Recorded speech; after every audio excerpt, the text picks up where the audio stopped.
Assalamualaikum warahmatullahi wabarakatuh dan juga salam sejahtera. Anda sedang menonton Soal Rakyat. Saya Mior Abdul Malik Rayani. Terima kasih kerana anda memilih kami pada waktu ini.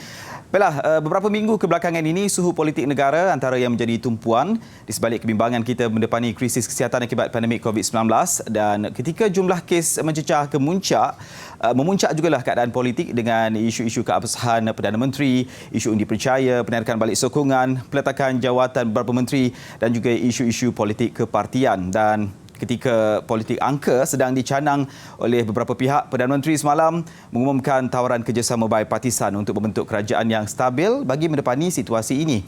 Dan Soal Rakyat malam ini akan membincangkan, Soal Rakyat hari ini akan membincangkan isu ini. Jadi kita akan bersama dengan Datuk Saifuddin Abdullah, Menteri Komunikasi dan Multimedia. Apa khabar Datuk? Terima kasih kerana bersama kita. Alhamdulillah. Sihat Datuk ya? Sihat, you sihat ya? Alhamdulillah, walaupun ialah berdepan kerisauan kita sentiasa menjaga SOP kita hari ini di studio. Alhamdulillah juga baik-baik semuanya. Harap juga Datuk juga begitu. Baik Datuk, kita tentu sekali seperti yang saya cakapkan di permulaan tadi, kita melihat satu isu yang menjadi tumpuan. Kalau kita bercakap tentang politik negara, keadaan situasinya kita sama-sama maklum dan rakyat Malaysia juga maklum.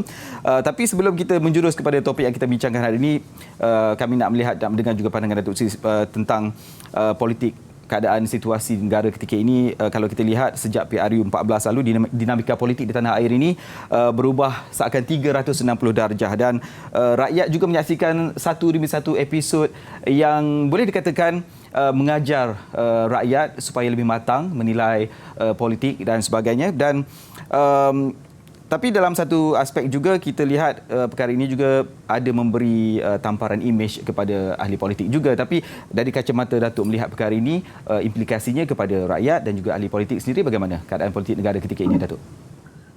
Kita melalui 3 proses ataupun 3 tahap perkembangan politik sejak daripada PRU yang ke-14. Yang pertama ialah apabila Tun Dr. Mahathir meletakkan jawatan sebagai Perdana Menteri. Dari situ bermulanya krisis dan ketidakstabilan politik kita pada hari ini.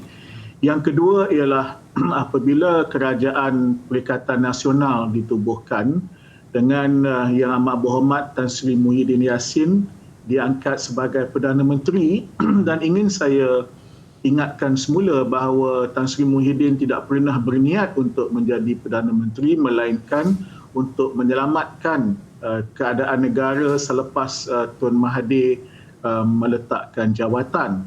Dan kini apabila Tan Sri Muhyiddin semalam memberikan suatu ucapan dengan 7 perkara persefahaman yang ditawarkan kepada ahli-ahli parlimen termasuk atau khususnya untuk pembangkang, saya kira ini satu mercu tanda politik dalam perkembangan politik Malaysia.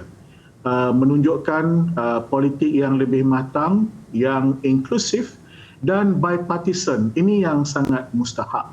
Dan juga dia tidak merujuk kepada pembentukan sebuah kerajaan baru, tetapi ialah kerajaan PN yang InsyaAllah jika ada sokongan daripada ahli-ahli parlimen yang lain termasuk daripada pembangkang, maka dia menjadi sebuah kerajaan yang mendapat dukungan daripada sebahagian ahli parlimen pembangkang juga dalam isu-isu tertentu, dalam isu-isu yang fundamental. Ya. Baik, kalau kita lihat antara yang ada jelas daripada 7 tawaran yang dikemukakan, kita lihat satu persatu dengan perincian ataupun diberi penekanan gagasannya bersama memulihkan negara. Perdana Menteri juga ketika awal ucapan itu menekankan bagaimana kita harus memulihkan keadaan negara sekarang ini. Tapi mungkin kita juga akan melihat reaksi-reaksi daripada parti pembangkang juga. Kita juga menjangkakan akan lebih banyak reaksi akan muncul selepas ini. Tapi bagi pandangan Datuk sebagai pasukan di dalam kabinet Perdana Menteri kita, tawaran ini secara holistiknya Datuk lihat bagaimana? Ada 2 perkara. Yang pertama ialah memang akan ada dan sudah pun kita lihat terutamanya dalam media sosial reaksi yang sangat negatif, maki hamun dan sebagainya. Tetapi kita harus juga menilai banyak sekali reaksi yang positif kerana akhirnya rakyat mahu sebuah kestabilan politik. Rakyat tak kisah sangat siapa Perdana Menteri. Namun sebagaimana yang diutarakan oleh Tan Sri Muhyiddin, kalau bukan dia siapa? Ini persoalannya dan kita harus melihat perkara yang kedua ialah bagaimana kita memastikan kestabilan kerajaan tanpa kita pergi kepada pilihan raya. Kalau ikut Tan Sri Muhyiddin, dari awal-awal beliau dilantik Perdana Menteri pada bulan Mac tahun lalu lagi, beliau mengatakan kalau ikut dia nak pergi buat pilihan raya PRU yang ke-15 dengan secepat mungkin. Tetapi apakan daya kita berhadapan dengan COVID-19.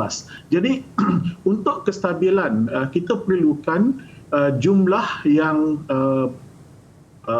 meyakinkan untuk kita boleh bergerak dan bekerja sebagai kerajaan. Dan timbullah soal keabsahan, timbul soal bagaimana kita nak meluluskan undang-undang tertentu, meluluskan bajet 2022 dan sebagainya. Jadi ini 7 perkara yang saya fikir sangat mustahak, sangat signifikan yang ditawarkan oleh Yang Amat Berhormat Tan Sri Muhyiddin. Datuk, kita melihat, rakyat juga melihat bahawa tawaran yang dikemukakan oleh Perdana Menteri semalam itu satu bentuk kematangan politik yang baru. Kita mungkin tak pernah berhadapan dengan situasi ini sebelum ini. Tapi kita pun tak pasti lagi bagaimana sejauh mana penerimaan parti-parti pembangkang pada isu ini. Tapi kalau melihat kepada ketujuh tawaran yang dikemukakan oleh Perdana Menteri ini, adakah Datuk melihat ini akan menjadi realiti? Datuk juga mencerap ataupun Datuk juga faham benar tentang parti-parti politik dan anggota-anggotanya, ketua-ketua setiap parti ini. Datuk rasa bagaimana? Saya fikir kalau kita melihat perkara ini dengan berlapang dada dan tanpa memikirkan kita nak jatuhkan orang lain sebab saya seorang saja yang layak jadi Perdana Menteri dan sebagainya, ada banyak ruang di mana perkara ini boleh dilaksanakan. Dan soal sebuah kerajaan minoriti yang ada persefahaman dengan pembangkang, ini bukan suatu perkara yang baru. Hari ini pun ada lebih kurang 10 atau 12 negara lain di dunia yang mempunyai persefahaman yang sedemikian rupa. Perdana Menteri New Zealand yang ada sekarang ini, beliau dalam penggal yang kedua. Masa penggal pertama pun beliau sebenarnya memimpin sebuah kerajaan minoriti tetapi ada persefahaman dengan sebahagian anggota parti pembangkang di dalam Dewan Rakyat. Jadi soalnya ialah soal kita ni sebenarnya nak jatuhkan Perdana Menteri dan saya seorang saja yang layak jadi Perdana Menteri atau kita nak melihat kepada kepentingan rakyat.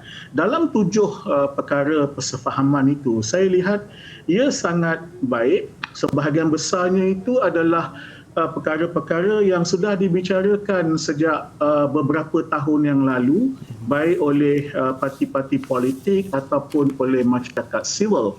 Saya sendiri secara peribadi sangat gembira dengan kesemua 7 perkara itu sebab ini antara perkara yang saya percaya sejak zaman saya dalam UMNO lagi.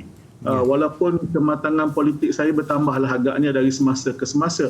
Mungkin masa saya UMNO tak cakap dalam bentuk yang sedemikian, tetapi saya melihat banyak misalnya politik bipartisan. Saudara Malik, politik kat Malaysia ni terlalu tajam. Dia punya beza itu terlalu tajam sehingga menghiris, membawa luka yang besar sampai adik-beradik boleh berkelahi, satu kampung boleh berpecah. Jadi sudah sampai seruan untuk politik bipartisan ini dah lama. Tetapi sebagai seorang Perdana Menteri, saya fikir ini Perdana Menteri yang pertama yang benar-benar menghulurkan tawaran untuk cara kita berpolitik secara bipartisan ini.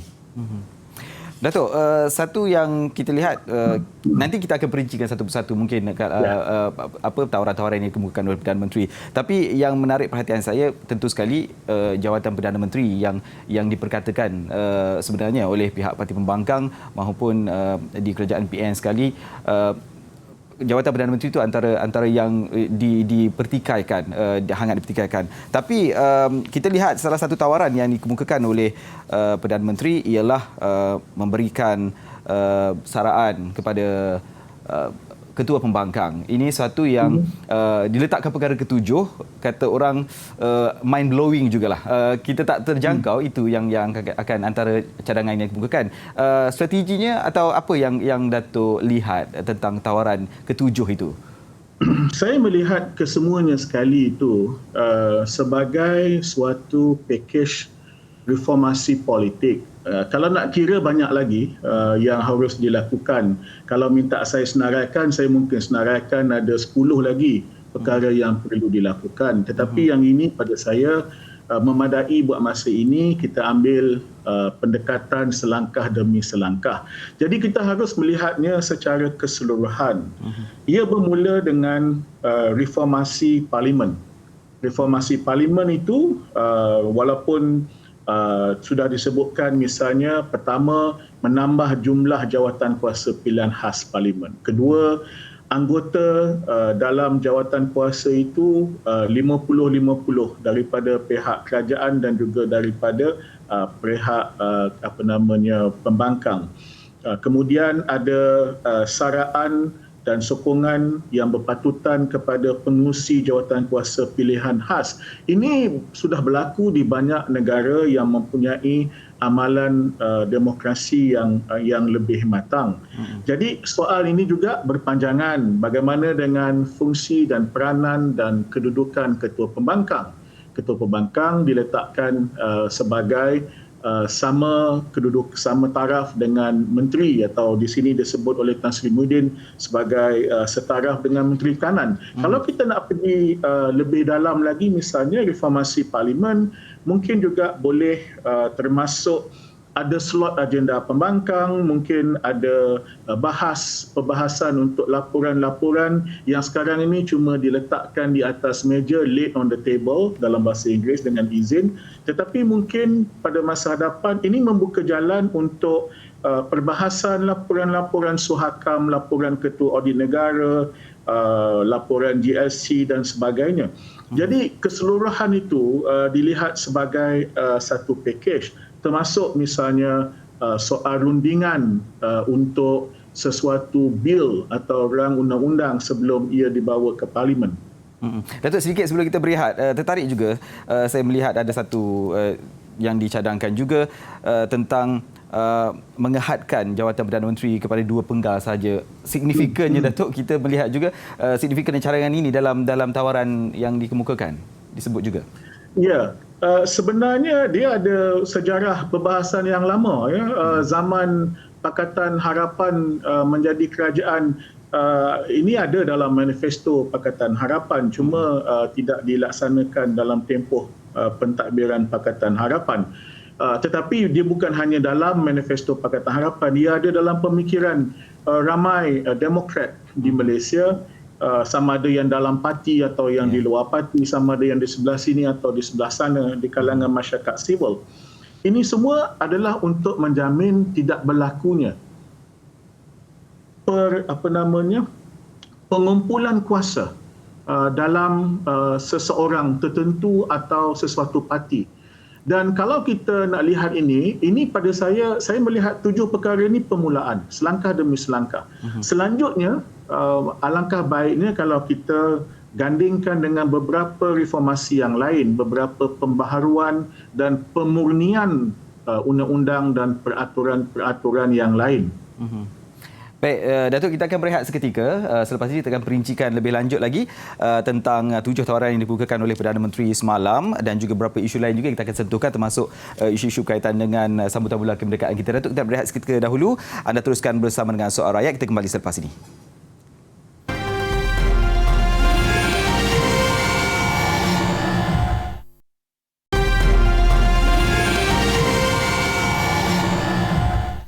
Anda masih lagi bersama dalam Soal Rakyat. Kita bersama dengan Datuk Saifuddin Abdullah, Menteri Komunikasi dan Multimedia, membincangkan tentang isu politik negara dan juga isu-isu semasa.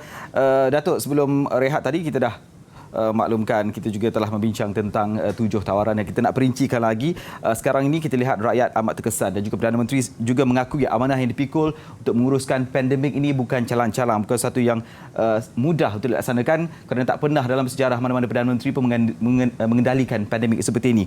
Dan kerjasama yang dilihat ataupun dicadangkan ini dilihat amat diperlukan dalam mengendalikan situasi semasa. Jadi bagaimana Datuk lihat penyertaan semua parti politik dalam gagasan yang direncanakan ini, boleh diterjemahkan, kalau Datuk boleh perincikan kerangka yang bagaimana sebenarnya, adakah mereka ini perlu berada dalam Jemaah Menteri atau bagaimana? Ya, pertama sekali kerajaan PN di bawah Tan Sri Muhyiddin memang sudah sejak awal lagi membuka peluang untuk adanya rundingan-rundingan dengan pihak pembangkang. Misalnya Yang Berhormat Datuk Seri Tengku Zafrul Menteri Kewangan sudah pun ada rundingan dengan pembangkang untuk mendapatkan input dan cadangan bagi pelan pemulihan negara. Tetapi dalam 7 perkara ini, perkara nombor 2 merujuk kepada penglibatan pembangkang yang lebih mendalam dan meluas. Soal sambutan daripada pembangkang, saya memang sangat mengharapkan untuk perkara ini berlaku. Sebabnya kita tahu bahawa kedudukan kita yang tidak stabil tidak memungkinkan kerajaan untuk dapat berfungsi secara yang sepenuh dan sebaiknya. Untuk membolehkan kerajaan berfungsi dengan sepenuh dan sebaiknya, kita perlukan kestabilan itu. Kita perlu ada gencatan senjata ataupun gencatan permusuhan dan perlawanan politik. Dan kaedah yang terbaik ialah dengan kita ada kerjasama di antara kerajaan dengan ahli-ahli parlimen yang lain, termasuk di pihak pembangkang, atau lebih tepat lagi khususnya dengan pihak pembangkang. Kita tahu dalam Dewan Rakyat ini kita ada 3 kelompok di kalangan ahli-ahli parlimen. Yang pertama ialah kelompok kerajaan dan terbagi kepada 2, pihak eksekutif dan juga backbenchers. Kemudian kita ada kelompok pembangkang yang diketuai oleh ketua pembangkang. Kemudian kita ada juga kelompok bebas, yakni beberapa orang ahli parlimen, dia bukan di kalangan kerajaan, dia juga bukan di kalangan pembangkang. Apa yang diharapkan sekarang ialah pertama, kerajaan yang sedia ada ini diteruskan, tetapi di dalam hal-hal yang memerlukan dukungan dan sokongan ahli-ahli parlimen. Contohnya, keabsahan Tan Sri Muhyiddin sebagai Perdana Menteri. Kedua, meluluskan bajet tahun 2022. Kemudian beberapa lagi rang undang-undang yang akan dibentangkan. Jadi di sini kita memerlukan sokongan daripada majoriti ahli-ahli parlimen. Di sinilah duduknya kerjasama bipartisan di antara kerajaan PN dengan pihak pembangkang. Caranya ada 2. Di setengah-setengah negara seperti yang saya sebutkan, contohnya di New Zealand, apa yang berlaku ialah kerajaan mempunyai perjanjian rasmi dengan beberapa orang ahli parlimen daripada blok pembangkang. Perjanjian ini dipanggil Confidence and Supply Agreement atau CSA. Jadi kalau kerajaan yang mempunyai sekian jumlah ahli parlimen campur dengan sejumlah lagi ahli parlimen daripada pembangkang menandatangani CSA, maka dia menjadi satu perjanjian atau perjanjian bipartisan yang formal. Saya tidak pasti sama ada ini langkah yang terbaik yang mungkin dipersetujui oleh ahli-ahli parlimen pembangkang. Oleh yang demikian, boleh ada cara yang kedua. Cara yang kedua, dan ini yang saya fikir sesuai untuk masa ini, dan kerana itu mungkin Tan Sri Muhyiddin menggunakan istilah persefahaman rentas parti. Beliau tidak menggunakan istilah perjanjian rentas parti. Persefahaman bermakna ada understanding di antara pihak kerajaan dengan sejumlah ahli parlimen pembangkang bahawa dalam perkara A, B, C, D dan E kita akan bersama. Termasuklah yang telah disebutkan dalam 7 perkara yang ditawarkan oleh Tan Sri Muhyiddin semalam. Datuk menyebut tentang komposisi di parlimen tadi. Kita lihat juga antara yang disebutkan tawaran keempat, memperkukuh reformasi parlimen dan juga memastikan jumlah ahli parlimen kerajaan dan pembangkang yang menggati jawatankuasa pilihan khas parlimen akan lebih seimbang. Jadi tawaran-tawaran sebegini kita lihat memang tujuannya untuk memastikan suara yang dibawakan akan lebih seimbang. Tapi kita juga lihat tawaran yang ketiga, rang undang pindaan perlembagaan untuk menghadkan tempoh jawatan Perdana Menteri tadi kita sebutkan, dan juga rang undang-undang anti lompat parti juga antara yang disentuh. Jadi ini mungkin dua tawaran yang kita lihat berkait satu sama lain, dan kesannya yang kita jangkakan daripada tawaran ini, Datuk lihat bagaimana? Okey, saya sebelum itu saya nak betulkan, tadi saya ada sedikit mungkin saya tersilap sebut bila saya kata yang 50-50 itu ialah 50% daripada jawatan kuasa pilihan khas akan dipengerusikan oleh ahli parlimen kerajaan dan 50% lagi oleh ahli parlimen pembangkang. Yang jumlah anggota dalam jawatan kuasa pilihan khas itu harus lebih seimbang daripada hari ini. Contohnya kalau hari ini jumlah kerajaan tu ramai sangat, jumlah pembangkang sikit sangat. Jadi itu mungkin perlu diperbaiki supaya walaupun jumlah ahli parlimen kerajaan itu lebih dalam sesuatu jawatan kuasa pilihan khas parlimen, tetapi kelebihannya itu tidaklah sampai terlalu besar. Tentang perkara yang ketiga, iaitu Perdana Menteri dua penggal, ini untuk mengelakkan pengumpulan kuasa dalam sesuatu orang yang tertentu, dan ini juga mengelakkan daripada persoalan-persoalan kronisma, persoalan-persoalan rasuah dan sebagainya. Undang-undang lompat parti ini ada dua pendapat. Ada satu pendapat mengatakan ia tidak sesuai. Ada pertubuhan masyarakat sivil yang tak bersetuju dengan undang-undang anti lompat parti kerana kalau ini berlaku, dia bertentangan dengan kebebasan seseorang yang dijaminkan oleh perlembagaan. Tetapi ada juga yang bersetuju dengan mengatakan bahawa ini boleh mengelakkan daripada seseorang ahli parlimen itu daripada melompat daripada satu parti ke satu parti yang lain semasa beliau memegang jawatan ahli parlimen, dan kalau dia melompat dia gugur atau sebagainya. Jadi itu panjanglah dia punya penjelasan dan detail untuk undang-undang tersebut. Pada saya kedua-dua pandangan itu ada merit masing-masing, dan saya tiada halangan langsung, saya tak ada masalah untuk bersetuju dengan undang-undang anti lompat parti sekiranya itu yang kita perlukan pada hari ini. Datuk, antara yang kita tunggu-tunggu juga, macam biasalah setiap tahun bulan 10 kita menantikan pembentangan belanjawan negara, undang-undang perbekalan ini, dan tadi antara yang disebutkan rang undang-undang termasuk rang undang-undang perbekalan yang akan dibentangkan parlimen akan dirunding terlebih dahulu dengan semua ahli parlimen. Ini bermakna akan ada seakan pembentangan awal untuk dipersetujui sebelum dibentangkan parlimen. Komen Datuk tentang ini? Ya, ini termasuk dalam reformasi parlimen. Apabila kita menambah jumlah jawatan kuasa pilihan khas, kita memberikan fungsi dan peranan yang lebih luas dan lebih besar kepada jawatan-jawatan kuasa tersebut, supaya sesuatu bil sebelum dia dibawa ke lantai Dewan Rakyat dan Dewan Negara, ia dibincang dulu di peringkat jawatan kuasa. Kerana sebahagian daripada perkara itu sangat detail, dan dia tidak mampu atau kita tak cukup masa kalau nak dibahaskan di lantai Dewan. Dan setengah-setengah itu terlalu teknikal. Oleh yang demikian adalah lebih baik, dan ini amalan negara-negara yang mengamalkan demokrasi yang lebih lama daripada kita. Mereka pergi ke jawatan kuasa pilihan khas masing-masing, bawa cadangan bil, dibahaskan di situ, boleh dipinda di situ.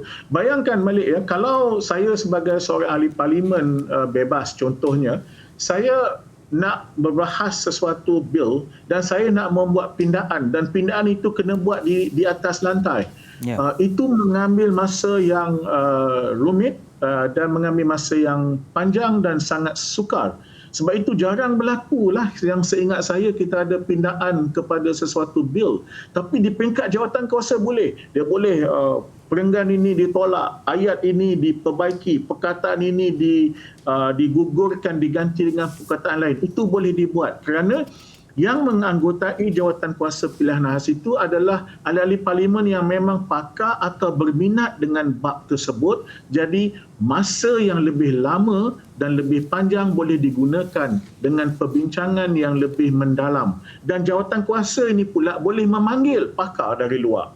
Kalau soal bajet, dia boleh panggil ketua negara, dia boleh panggil pakar-pakar profesional, para penganalisis, ahli-ahli ekonomi dan sebagainya untuk memberikan lagi pandangan supaya bil ataupun bajet itu semakin diperkemaskan. Jadi apabila dibawa kepada Dewan, dibawa ke lantai, ia melibatkan perbahasan dasar. Jadi bila sampai kepada peringkat jawatan kuasa, di situ dia tinggal nak mengesahkan ataupun perkara-perkara besar saja. Jadi tidaklah peringkat. Sekarang bayangkan dalam Dewan Rakyat, apa yang membezakan perbahasan peringkat dasar dengan jawatan kuasa? Yang membezakan ialah mohon itu diturunkan untuk menunjukkan kita berada dalam jawatan kuasa dan speaker mengatakan sekarang kita berada dalam jawatan kuasa. 222 orang berbahas dalam peringkat jawatan kuasa. Saudara Malik bayangkan macam mana nak bahas. Yalah. Baiklah, itu antara yang kita bimbangkan juga, Datuk. Baik, kita nak melihat seketika, kejap lagi kita nak bincangkan juga satu berkaitan antara situasi politik ni dengan pandemik kita di sekarang ni, tapi kita nak berehat dulu seketika. Kita kembali selepas ini, teruskan bersama dengan Soal Rakyat.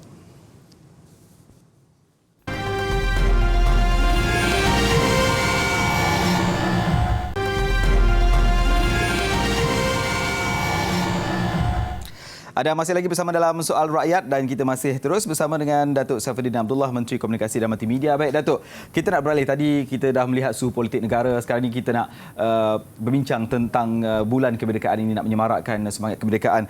Kempen bulan kemerdekaan kita lihat sedikit suram lah walaupun sudah pun dilancarkan. Jadi mungkin Datuk boleh kongsikan apa usaha di pihak Kementerian Komunikasi dan Multimedia sendiri atau apa yang Datuk lihat akan digembleng untuk menyemarakkan semangat patriotik dalam kalangan rakyat kita, Datuk?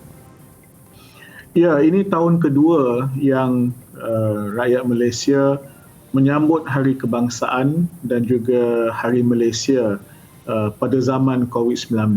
Oleh demikian, memanglah acara-acara yang berbentuk besar-besar, yang meriah, yang menghimpunkan ramai orang tak dapat kita laksanakan. Dan insya-Allah tahun ini kita akan teruskan dengan sambutan Hari Kemerdekaan, Hari Kebangsaan pada 31 hari bulan Ogos bertempat di Dataran Pahlawan Negara di Putrajaya. Pada pagi 31 Ogos akan disiarkan secara langsung dalam RTM dan stesen TV yang lain. Kemudian 16 September pada waktu malam, Hari Malaysia akan disambut di Kota Kinabalu, insya-Allah di Dewan SICC di Kota Kinabalu.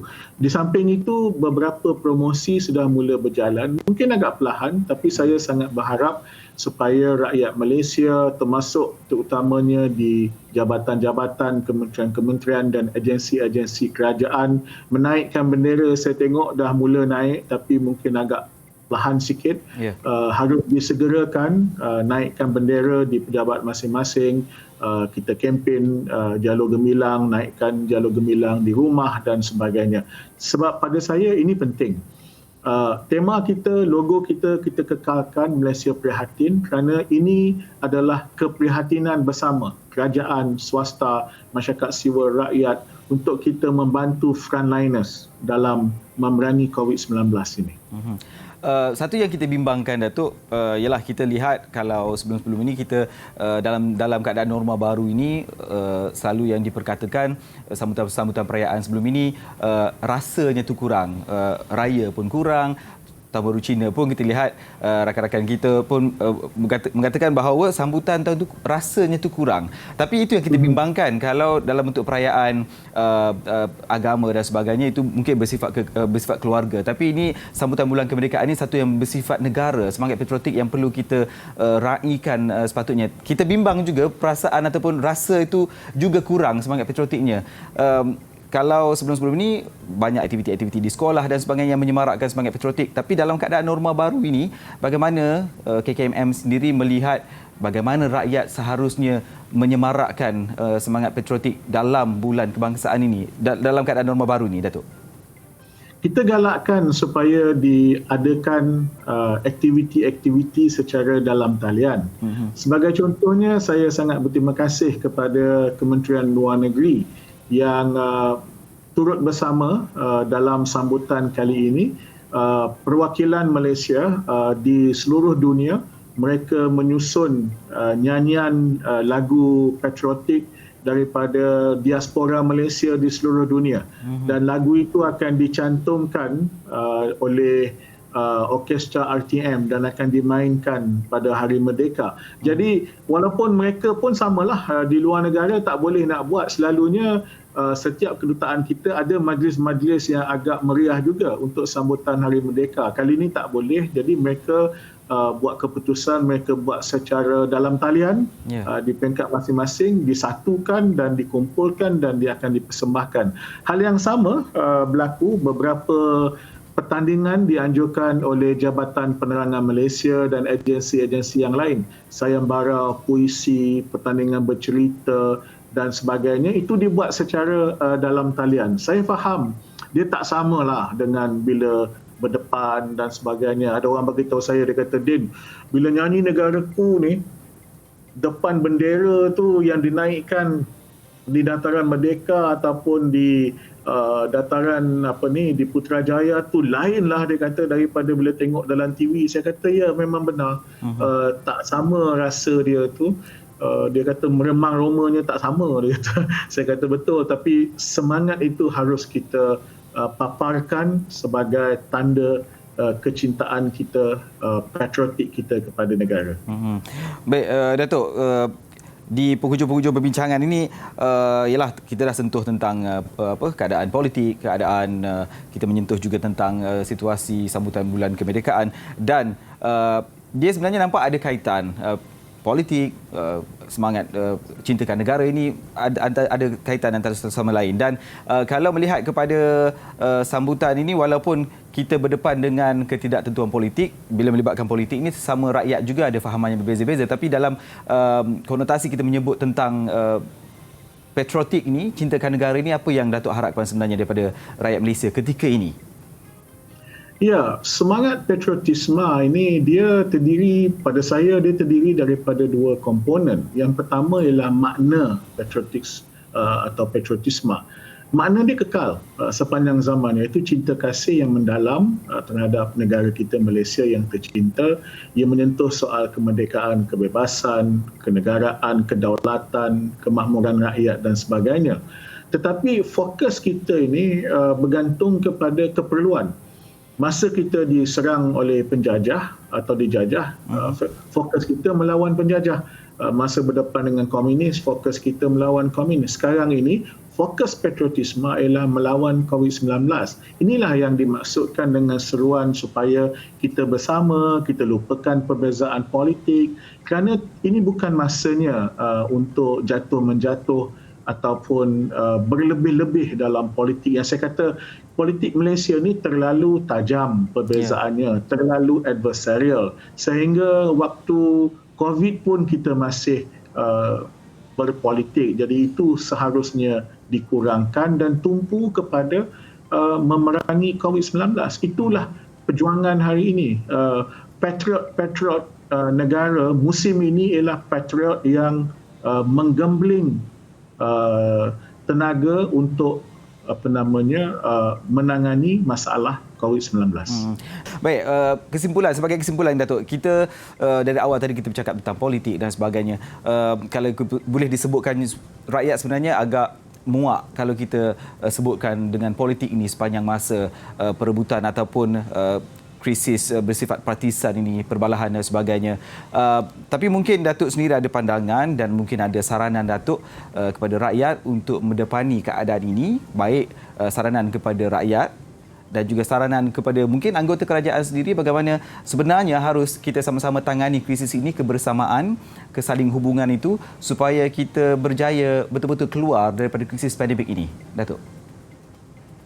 Saya mengira bahawa ucapan Tan Sri Muhyiddin semalam dengan 7 perkara persefahaman yang ditawarkan ini memberi signal bahawa kita nak tamatkan krisis politik ini dan kita boleh fokus 100% kepada soal-soal rakyat, terutamanya bab memerangi COVID-19. Saya juga harus underline fakta bahawa bukan bermakna Tan Sri Muhyiddin dan Kabinet dan Kerajaan tak buat. Kita buat. Tetapi ada waktunya terpaksa jugalah kita berhadap dengan soal-soal politik. Jadi kita nak memberhentikan. Sebab itu saya jangka Tan Sri Muhyiddin seandainya 7 perkara persefahaman ini diterima baik oleh anggota parlimen, ahli parlimen daripada pembangkang, maka soal keabsahan, yakni undi percaya kepada beliau sebagai Perdana Menteri, kita mungkin buat awal sebelum sidang Dewan Rakyat pada 6 hari bulan. Mungkin kita boleh buat pada minggu depan ataupun pada hujung minggu ketiga bulan Ogos dan sebagainya. Jadi kita selesaikan dan mudah-mudahan apabila kita menyambut Hari Kemerdekaan pada 31 Ogos dah tak ada dah. Cerita politik ni dah tak ada dah. Cukup-cukuplah sekian lama kita berbincang soal politik ini.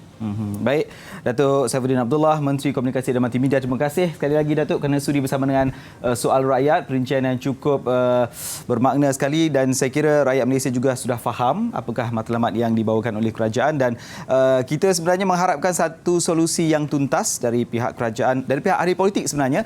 Yang pentingnya negara kita berjaya dibawa keluar daripada krisis pandemik ini, sama ada krisis kesihatan ataupun masalah ekonomi. Kita mengharapkan satu solusi yang lebih baik pada negara kita, insya-Allah. Terima kasih sekali Datuk.